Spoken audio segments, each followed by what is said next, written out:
It is important that we support Aboriginal and Torres Strait Islander people during talk of diagnosis and breaking bad news, and making sure that the right people in the room is really important. And it's important to think not just about family members who are an integral part of that person's journey, but also thinking outside the square and involving Aboriginal health workers, cancer care nurse coordinators, chemotherapy nursing staff, radiotherapy nursing staff, allied health professionals if necessary, and just making sure that we have as good a team as possible to support the person receiving the diagnosis or bad news through their interaction with us as oncologists.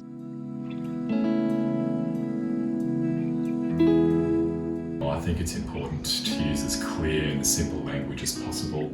I try not to use complex grammar, and also make sure that not just my patient but everyone else in the room has a firm understanding of what news I've delivered in their own words. And sometimes I'll use pictures or drawings just on a scrap piece of paper to use as a visual aid. I find that Aboriginal and Torres Strait Islander people tend to respond better than the population in general to visual aids, and I find that quite useful for my patients when delivering bad news. A lot of Aboriginal and Torres Strait Islander people, English is not their first or even second or third language. My role is to ensure that there is an interpreter provided.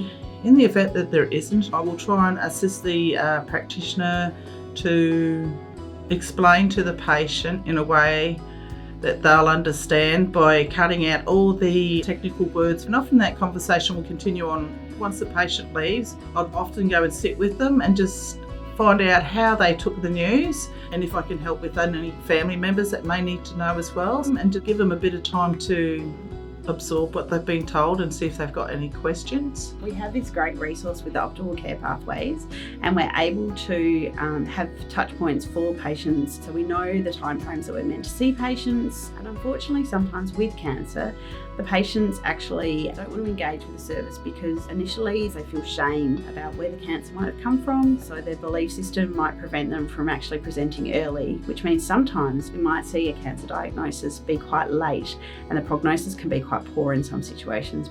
We have lots of resources and tools to help us have these conversations so that we can actually identify the parts of the body that we're looking at when we're talking to people about cancer, the resources or the equipment we might use to treat the cancer. As Aboriginal liaison officers, we can also support our clinicians, our colleagues, and also the patient and their family during that consult, so that the patient understands what's happening for them, especially if they're using medical terminology.